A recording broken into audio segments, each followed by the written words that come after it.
You're listening to DraftKings Network.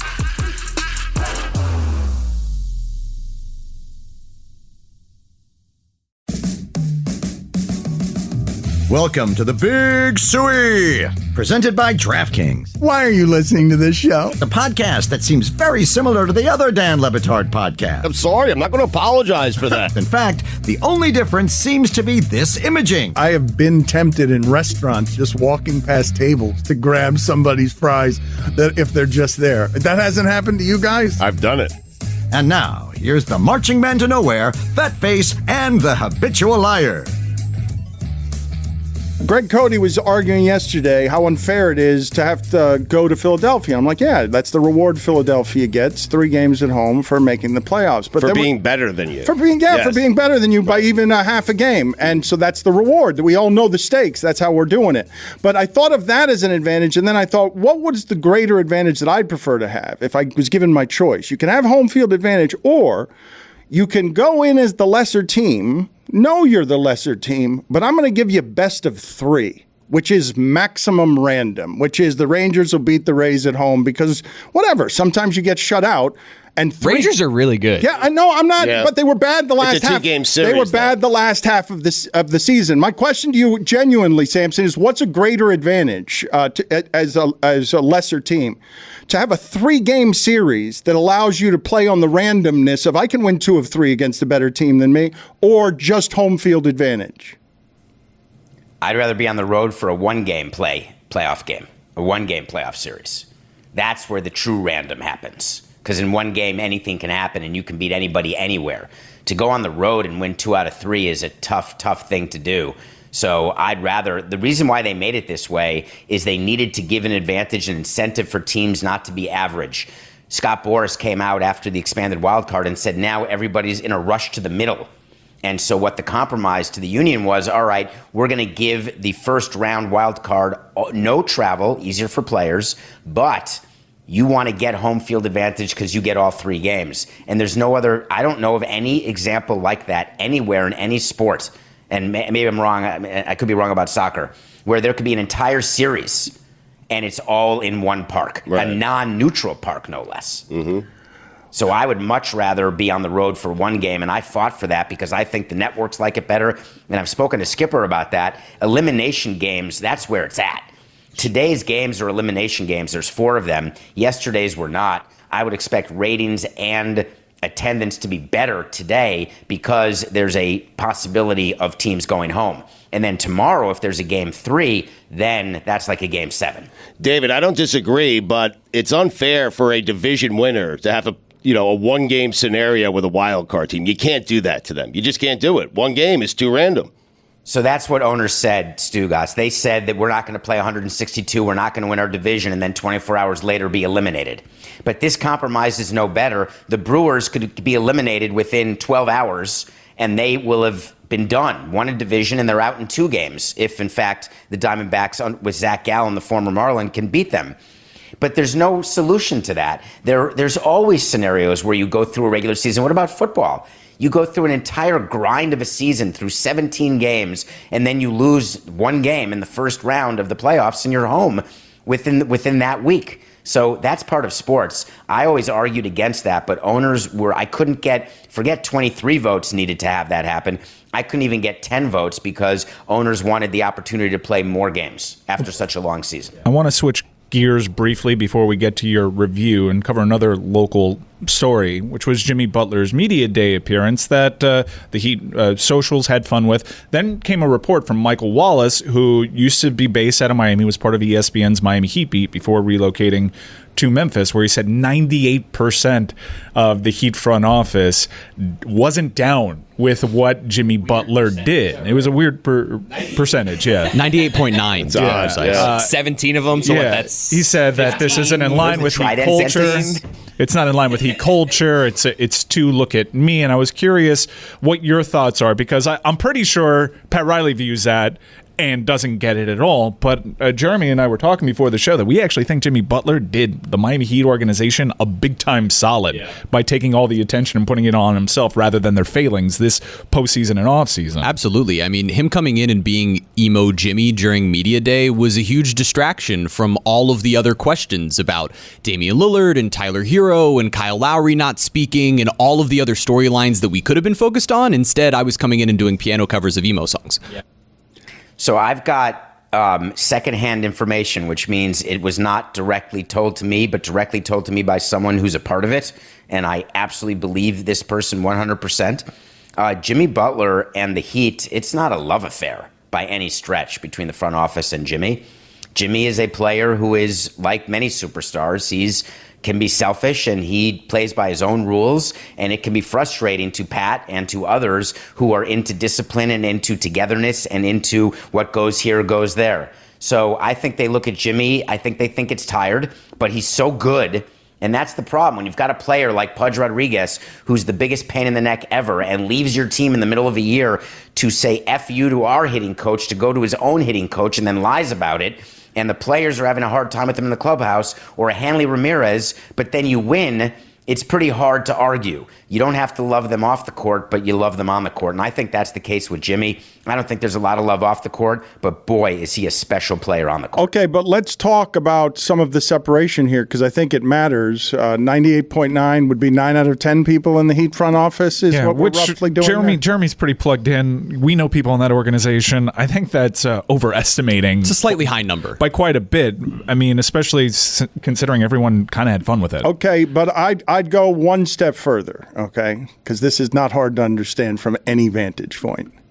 100% of 100% of Pat Riley doesn't like the idea of somebody showing up at his sacred cathedral of military learning and making a costume party out of it. Like, I have not talked to Damian Lillard. Exact counterpoint. Land the whale, and then you don't need people causing distractions. Agreed. Agreed and understood. Told you he was failing the city. Mm-hmm. To me, though, the best part of this is, of course, the 78-year-old guy is going to get battered around by, well, when I brought Shaq in here, because my move for the last 15 years is I'll try and get the giant guys and keep people caring for 20 years, when sometimes Sacramento goes those 20 years without anything. Orlando goes those 20 years. I'll keep getting the guys. So it goes Shaq. And Shaq comes in, and he's his own economy. He's not Heat culture. He's Shaq culture. He's got his own people. He shows Wade some bad things about what it is to be a star before Wade realizes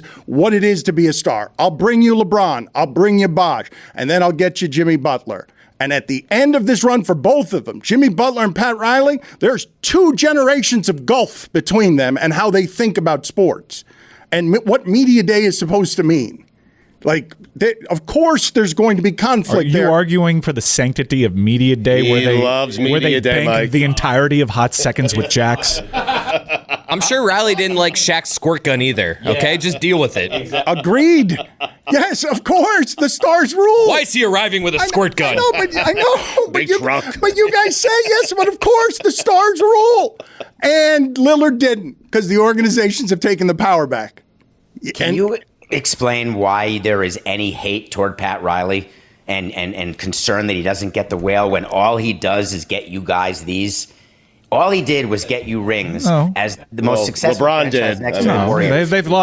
They've lost 3 consecutive finals. Getting there is a massive achievement. They were in the play-in last year and went on one of the more unpredictable runs in the history. No, I'm not hating Pat Riley. I love Pat Riley, but I am presently criticizing Pat Riley, and I think you can operate in a world where you do both. You respect the man and what he's done with this organization as an executive down here in Miami. It's been brilliant, but it's not exactly nitpicking to say he's missed out on his last 8 superstar pursuits, and the Miami Heat are worse off for it. Wait, who's 8? Name them. Kevin Durant twice, Donovan Mitchell, right? Damian Lillard, Jimmy Butler the first go around, Russell Westbrook twice, okay, Bradley Beal, James Harden twice. That's 10. Those all sound like guys I really want on the Miami Heat. By the way, you're welcome is what Pat Riley should say to you. Which of those players, maybe Durant the first time, maybe Butler the first time, but I think Butler was better for the Heat the second time because he was a little more mature. But all of that said, are you so sure that Lillard is the difference maker on the Heat team? Are you 100% I think Damian Lillard, that money, he's going to bring you a title? Well, he is on Milwaukee. Yeah, I think Damian Lillard strolls into Biscayne, and he's the best player. He's the best player on the team. Do they win a title? That's you can what he's say asking playoff about. Jimmy, and I can counter-argue that with playoff Jimmy looked bad as finals Jimmy, and he's just getting older. And I know Damian Lillard's 33, but I think Damian Lillard strolls into a team that made the NBA Finals and makes them better, a team that really struggled offensively, struggled to keep up with the Denver Nuggets offensively. I think he solves a lot of that, and now he goes to a rival that you upset, and they get better, and Boston stays aggressive, knows that their roster isn't good enough to beat Miami. What do? They flip the script, and they go after somebody that you were interested in, and you get your lunch money taken from you. I think you can criticize Pat Riley's failings this offseason and not come across as a hater. Though? The Blazers got a way better package for Lillard than what Miami was offering. He could have done. Maybe they could have gone out and facilitated a three-way. That's what they could have done. The assets the Blazers got way better than what the Heat were offering. That's what they could have done. And we only know the post spin on what the Heat supposedly offered, where they just found 3 draft picks and Jovic hiding under the couch. Because before, the person that I trust the most when it comes to Heat reporting was telling me it was Tyler Hero, take it or leave it, and they haven't spoken in months. I'm going to say it's not too much of a stretch to say they should have done better there. There is more information on that, though, that I had not considered in some of what my information was on this, which is the Heat were legitimately stunned that there wasn't back and forth of any kind there. Play stupid games, win stupid prizes. They drew a hard line. But after months of Portland's not dealing with us and Portland maintaining that stance throughout, because Portland, as far as I know, never got to the point of knowing what the assets in Brooklyn and Utah were available in exchange for Hero. That the Phoenix part of the deal also fit with Miami and Lowry, that part of the deal worked. And then the other part of the deal, Portland never heard or entertained. And then after that, the hard line was drawn. The hard line was drawn after it was drawn first by Portland. Okay. There was no communication. And I want to keep my eye on the ball here because they also lost out on Bradley Beal. And Bradley Beal would have helped this basketball team. And Bradley Beal could have been had for peanuts. And they decided against that. It's not peanuts. What's his salary? Excuse me. Again, I don't care about the luxury tax. And I shouldn't. Because you don't run the team. I shouldn't care. He's I'm a fan, David. And I see other owners spending into the luxury tax to maintain competitors. I have a championship window that is shrinking by the day, and I don't care about Mickey Arrison's financials. We've gone into it. He got the team for nothing. I'm so sorry that you're talking into the wind, and I'm sorry if you don't want to hear this. Mickey Arison, look where Carnival stock is. Look at what he's been doing to prop up the Heat, Mickey Arison will tell you, if any of you know him, the Heat do not make money every year. He puts money into that team every year. And for him not to want to go over the tax when he's delivered to South Florida, I don't want to do that. I don't want to do this again, where you argue on behalf of it doesn't appreciate as an asset until I sell it for $5 billion in a couple of years. I'm not arguing that, Dan. I'm saying that Mickey Arison's the best owner, and this is hard for me to say. It sucks. I couldn't stand him when I was there because all he did was take attention away from the Marlins with all the signings and all the championships, and playing into June when we were supposed to have the calendar to ourselves, basically handing us off with a week to go until training camp, when all of the writers and cameras would go to Dolphins training camp. So no love lost with the Miami Heat or their front office because they're that good. Mickey Arison should go down in history, and I assume he is, as the greatest owner in the history of our town sports. Does anyone dispute that? No. Bruce Sherman, close second? No. Joe Robbie may be second. Hey, it's Mike Ryan. I want to talk to you about Miller Lite. What's your favorite place to watch a game? Is it at the stadium, at a sports bar, in your living room with your pals? I'm sure all are great, so long as you have that beautiful white can of ice-cold Miller Lite by your side at just 96 calories a can. Miller Lite is the only light beer you'll want to celebrate the great game of football with all season long. Whether you're at that stadium, whether you're in that living room, whether you're in that bar, please just make sure Miller Lite is by your side. Crack it open. Crack it open right at kickoff. Time it out. It's amazing. 96 calories. That's right, folks. 3.2 carbs per 12-ounce serving. Smooth taste, crisp, clean finish. You know it. You know it. I tell you every week, you get the taste you crave without the calories. This season, crack open a light beer that hits your taste buds so hard, you feel it in your heart. Make it Miller time all season long. Get Miller Lite delivered right to your door. Visit MillerLite.com/Dan, or you can find it pretty much anywhere that sells beer. Celebrate responsibly. Miller Brewing Company, Milwaukee, Wisconsin. 96 calories and 3.2 carbs per 12 ounces. Fall is just around the corner, and if you're like me, you're settling back into a busier routine. You know I like to go on vacation, so I'm going to be traveling a lot this fall to football games and events with Golic and DraftKings, and that's why I recommend Simply Safe Home Security and their revolutionary home monitoring innovation, 24/7 live guard protection.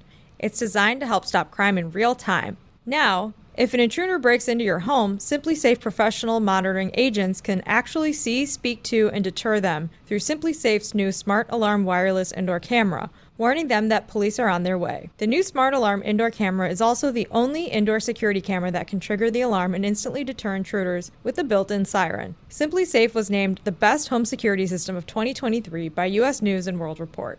For a limited time, get 20% off your new system when you sign up for Fast Protect monitoring. Visit simplysafe.com/DLB. There's no safe like Simply Safe. Don Le Batard. Listen, it could be Julius Randle's building. How about that? The Mecca. Or it's Julius. The Mecca. Stugotz. Steve Martin was a prop comic. You said that? I said it 2 seconds earlier than you. This is the Don Le Batard Show with the Stugotz.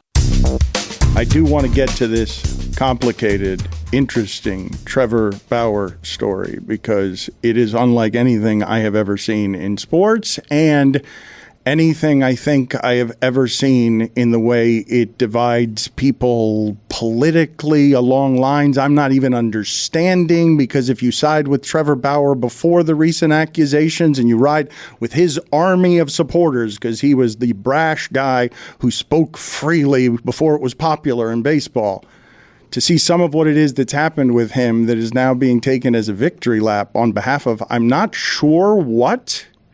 Like, I'm legitimately not sure what, that women sometimes might falsely accuse, but the percentages are that males abuse their power at a very high clip, and women usually don't come forth into what it is that this woman entered into a relationship, no matter how much she was looking for money, thinking that they're going to take a physical beating, and then after that, Trevor Bauer is going to become a victim and a freedom fighter, but he's banned from baseball, even though he's not legally guilty of anything, but he sure as hell doesn't seem innocent here either. But we'll get to the details of that story in a second.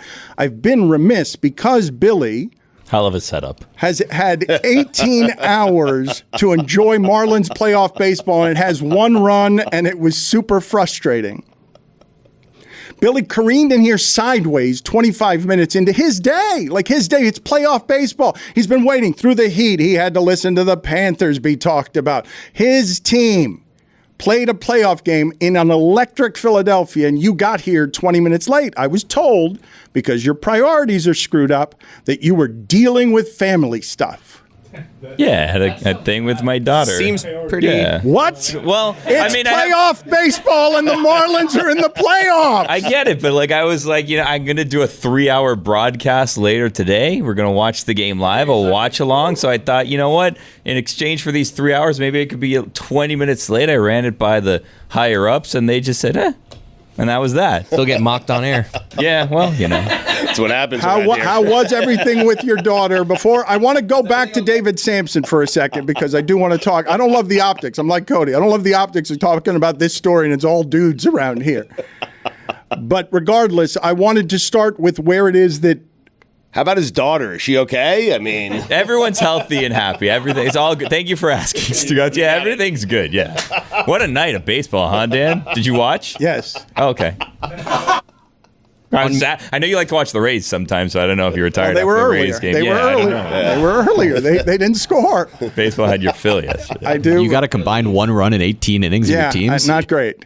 Not a great situation. Yikes. For my. What's the deal with your Rays attendance yesterday, huh? Yeah. That wasn't great. Why did you turn this segment that I was throwing over to you for your Marlins authentic reaction as a fan of this team since a child? Why are you throwing the show back at me? Well, no, because I sensed that after what Stugotz did the thing, asking if my kid was okay, we were going back to Bauer land. So I said, you know what, let's swim back to baseball land for a moment because we'll get to Bauer at some point. He started quizzing you. David, let's go back to this Bauer conversation because I'm legitimately confused. What happened? I'm legitimately confused. What happened? Why are you making that face at me? Well, how far back do you want to go? You want to just talk about what happened in the last 2 days? In the last 2 days, there was a claim. This is civil, not criminal. Trevor Bauer was never charged with the crime. There was a civil claim where Trevor Bauer sued his accuser, alleging that she got in the way of him making money because he wasn't playing professional baseball anymore because of what happened to his reputation. She countersued him, which is what happens when one person sues one person civilly, the other person sues back. So they're suing each other. Then, yesterday, the lawsuits were both dropped. They were settled. And word got out that Trevor Bauer did not pay this woman, whose name I'm not going to mention because I don't know that it's right to. And the woman did not pay Trevor Bauer. Nobody got any money, lawsuit over, and that's the end of it. Then Trevor Bauer went on Twitter and released a video saying, now I can talk. During the lawsuit, I couldn't, but now I can. Let me explain to you what kind of woman this woman is. And he went into a 3-minute exchange of victim blaming and victim shaming, saying that she wanted money. She took a video of me while I was sleeping and her face looks great. She looks happy. She texted her friend saying, I'm worth $51 million. Let's get him. Who's next on my list of players to have sex with and get their money? As though explaining why he beat the crap out of her without her consent because she wanted money. And by the way, I never did that. Then in the video, he actually lied. And he said that the court said that I never did it. And that's not at all what happened. When there's a domestic violence restraining order, the question is, does the court grant it? Does the court extend it? And what the court looks to, among other things, is there future harm? Is there imminent harm? And Trevor Bauer had said, I'm never seeing this woman again. And the woman had overstated her concern that he wanted to see her again. So the judge said, there's no need for this restraining order, so I'm not going to keep it in place because Trevor is not going to be with this woman. They didn't talk about whether or not Trevor had beaten her up, whether or not Trevor had choked her out or beaten her private parts when she was unconscious. That was not the issue for that hearing. Then when the case was dismissed on the claims and the counterclaims just the other day, settled, again, no finding of fact of what exactly happened. As a matter of fact, there was a thought in the opinion something was amiss. But Trevor's video would have you believe, hey, this woman was doing nefarious things. Then one last thing happened this morning. Trevor Bauer again came out with an entire diatribe of how the woman's lawyers are in violation and should be disbarred because they had videos and emails that they did not turn over on discovery. Let me explain the law here.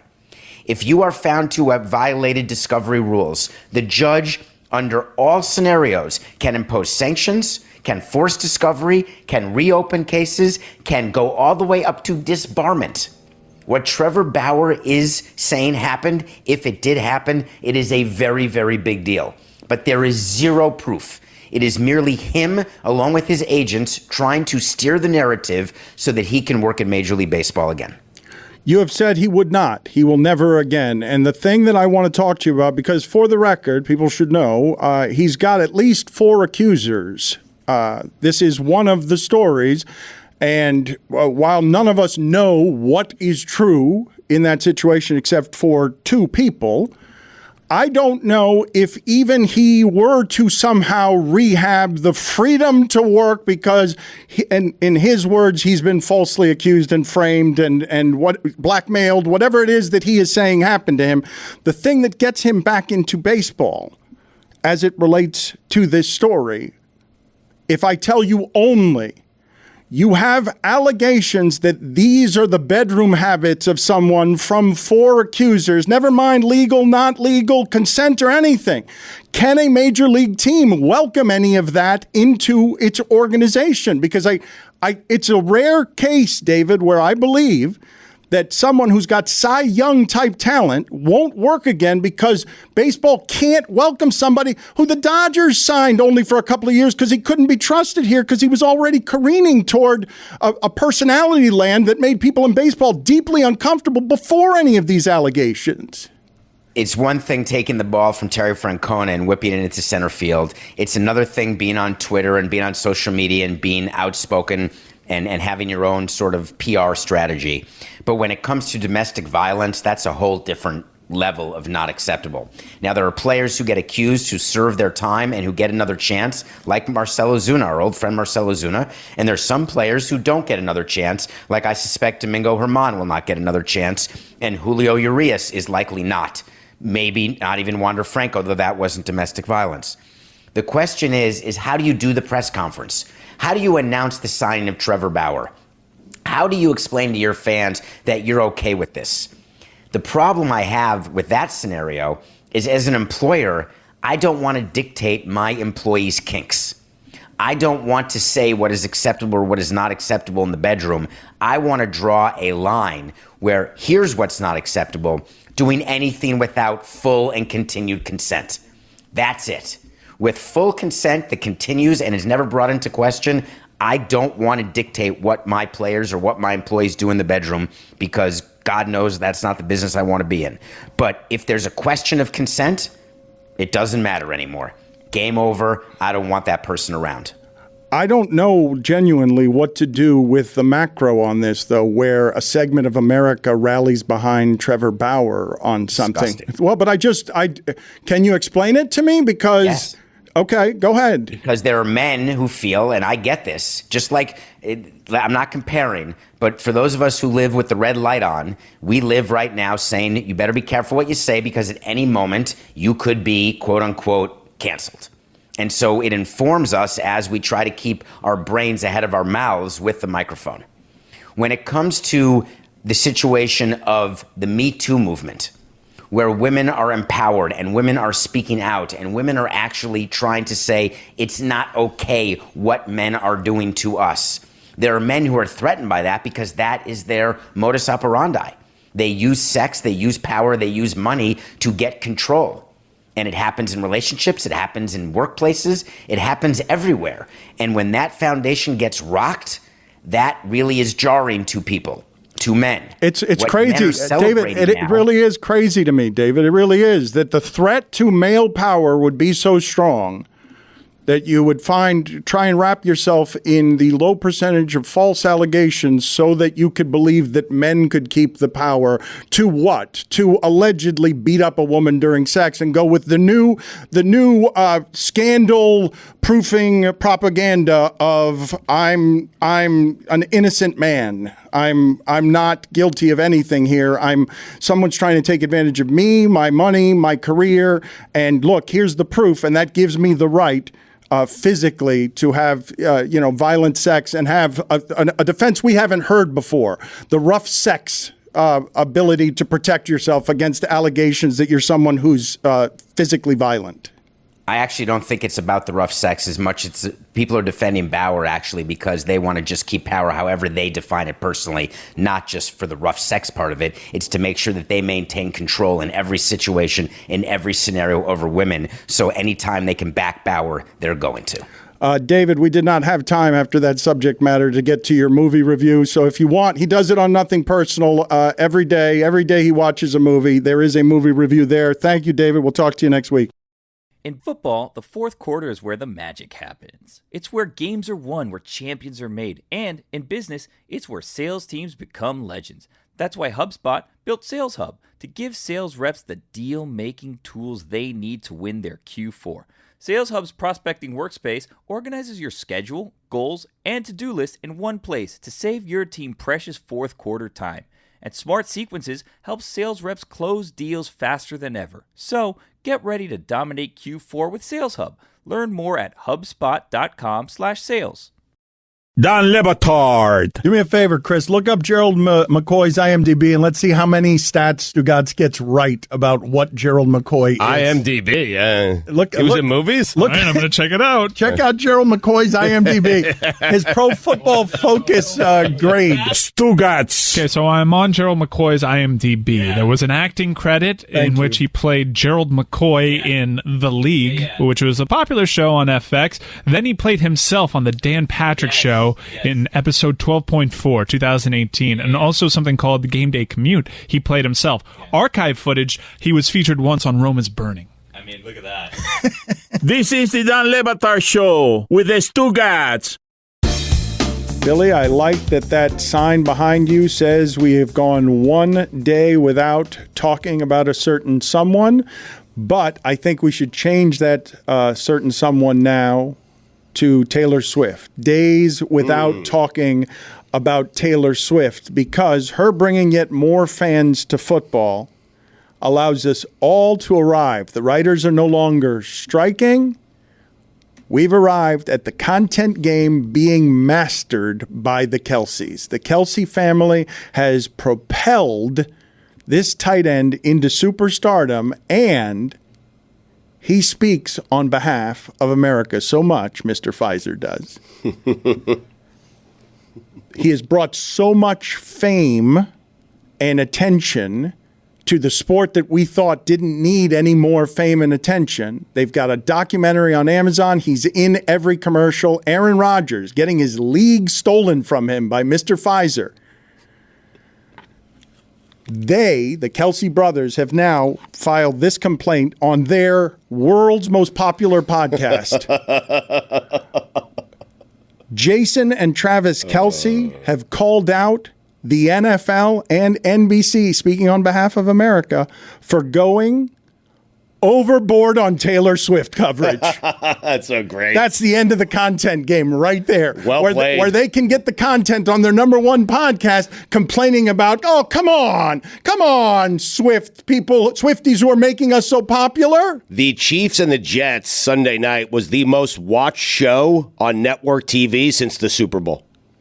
It was after the Pacheco touchdown when they cut right to her. I think that's where that's where it jumped the ship for everyone. Jumped the shark for everybody. Football's going to make us turn on Taylor Swift? Oh, he's already there. This is my worst nightmare. Yeah. I love Taylor Swift. I've loved being a Swiftie. I've loved doing it in somewhat silence with Mike Golick Jr. and us being the only people to bond over this thing that was You're the only Swifties in the world. No. That's not what I'm saying. I'm saying within sports when we talk about sports. Russell. Fucking guy brings a piano once and all. Russell, a music expert. Russell Westbrook is a Swiftie. Twice. Stephen A. Smith says it's the best show he's ever been to. That makes him a Swiftie, correct? As well, like this. No. Everyone's trying to out-Swifty each other nowadays. Yeah. It's a Swift off. That's my frustration. Just make some well, you're part of engagement. A Swift off. No, but this is the issue. I saw her in 2018, I'll have you know. Wow. Billy's our biggest Swiftie. Reputation tour. Wow. Where were you? I haven't seen her on tour. I really wanted to see her. Wow, Not a fan. What a fraud. Please leave this conversation. Wow. Oh, did you just send him to the penalty box? No, I just asked him to leave the conversation, sir. No, wait a Kindly. minute. You know It's a what? Why don't we put him at the Dan. Eras Tour? Hey, can we get the Eras Tour in the penalty box? And let's let Jeremy go to the Eras Tour right now. Jeremy, go where they're sending you right now. Out of the conversation. Send him to the Eras Tour. Send wherever it is that I need to send him to get video To the Eras content Tour, of him not being Swifty enough. Wherever it is that you need to send Jeremy by way of penalty because Billy just unmasked. Oh, wait, Genesis is in the penalty box. Go to the Kanye West concert over there, sir. Billy, you just this is fairly shocking. Not as shocking as you putting Vic Fangio on notice, but you publicly declaring your Swifty bona fides in a way that crushed Jeremy, sent him scampering from the room because he's never been to a Taylor Swift show, and you have better bona fides here. Where has this person been hiding from me? This person that went to a Taylor Swift concert? You being in plain sight, my friend. a more Swifty than Jeremy. It was an incredible show, I'll tell you that, Dan. I saw Chris Cody's neighbor there. The guy came up to me and said, I'm Chris Cody's neighbor, and we looked at each other every once in a while, and we were kind of pointing at each other during songs. It was very nice. Camila Cabello was there, Charlie XCX, the actual letters, but then if you say it fast, it's like a play on words. Yeah. Which neighbor was it? I don't know. He's like this tall kind of jack. It was like 5 years ago. I don't remember, man. Tom This is Jordan. pre-COVID. I love a good finger point at a concert, though. It's great, you know? It made me. Can I tell you something? Yeah. I actually. So they were decent seats. I got them for my wife for her birthday years ago, right? And I have to be honest with you. I did not like see. I thought that I could just blend in there and no one would know who I was. Not that I'm like this person that's recognized, but I was like, I'm going to enjoy this concert. But I don't know that I want people seeing me enjoy this concert. And I don't know that I want people seeing me singing or, God forbid, dancing, because I'm not a good dancer at all, right? And then when Chris's neighbor came up to me, he's like, hey, I'm Chris's neighbor. Blah, blah, blah. I was like, oh, good. And then I see he's a section over from me and we can make eye contact. And it was almost like I needed to see his neighbor dancing and enjoying the show before I gave myself permission to do so, because I was worried about being judged by Chris's neighbor that I will never see again in my life, more than likely. But I didn't want to have that awkwardness. That's how insecure I was kind of being there and enjoying the show. That I looked at him, and once I saw that he was enjoying it, he was kind of like bouncing his head up and going like that, I pointed at him and I said, okay, it's time to shake it off, Billy. Let's just get things going. Yeah. You guys don't have those concert insecurities? You are legitimately. I'm on acid. Yeah, there's that. I would like to just. Are you sure it was Cody's neighbor that made you insecure, and it wasn't? This is Russell Westbrook. Doesn't mind whatever your judgments are about how strongly he loves Taylor Swift. Well, I do. But was it from the neighbor or just everybody? Because were you afraid of being caught dancing by the internet? Were you afraid showing joy in front of people at a Taylor Swift concert? I think the game changes, Dan, once you're at the concert and you realize there's someone there that knows you and they know people that you know. Like, it changes everything. It's a very welcome. I understand. It's a very welcoming bunch. I didn't expect to see anyone there that might know who I was. So I was like, this is great. I can just kind of hide in plain sight here. It'll be awesome. And if truth be told, I bought the tickets for me.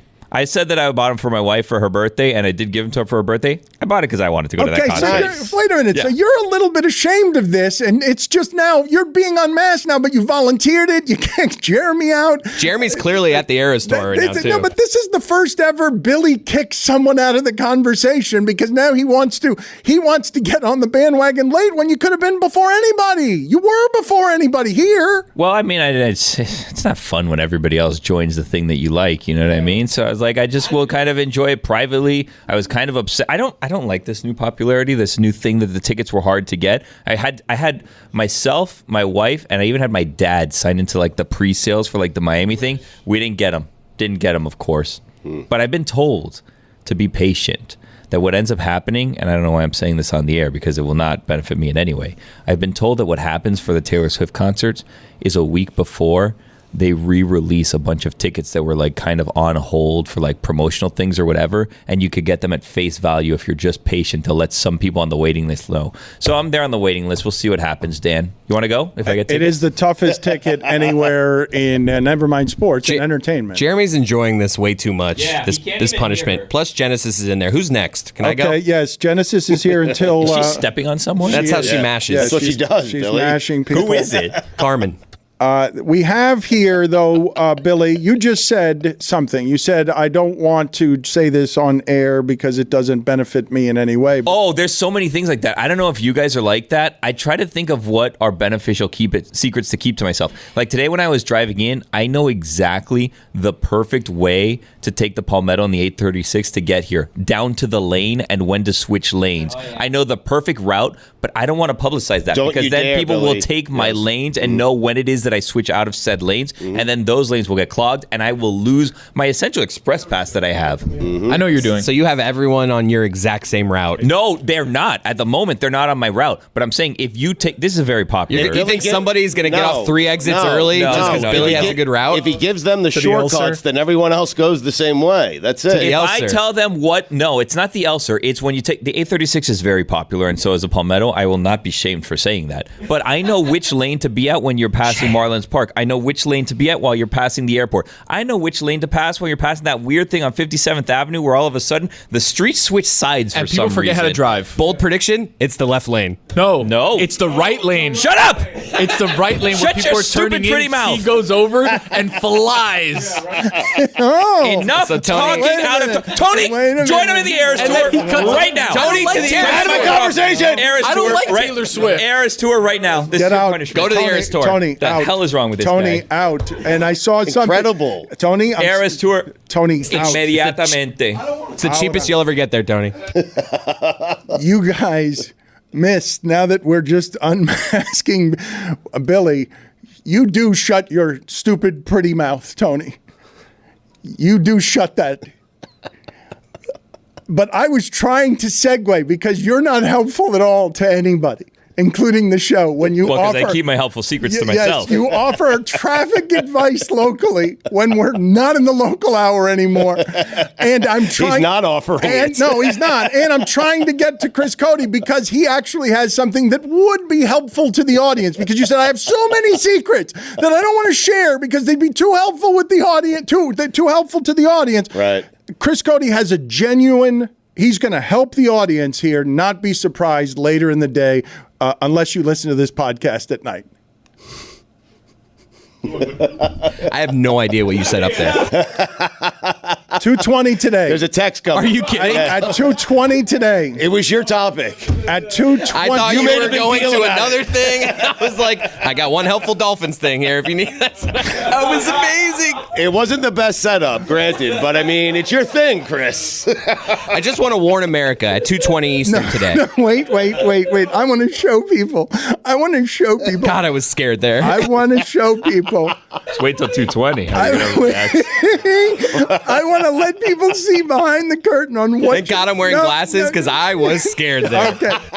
But wait till Such a lonely feeling. Wait till they hear. Chris Cody doing something later. Take it away. He turned and said, I have no idea what he's talking about. Where's it going? He was so scared. What's he going to ask me? This is the better part about this. This is the funnier part about this. How little Chris Cody has to do around here in general. That the only two things he thought were possible was Dan had something from me about 2:20 today, and also he has the one positive thing from Bills and Dolphins, and those are my only two choices. If you would have said 2:20, I would have been right there with you. You never said 2:20. I led you right to it. Taxes are due, folks. You had two things today. You had a total of two things. Well, it's just different. I had other stuff, but the good stuff.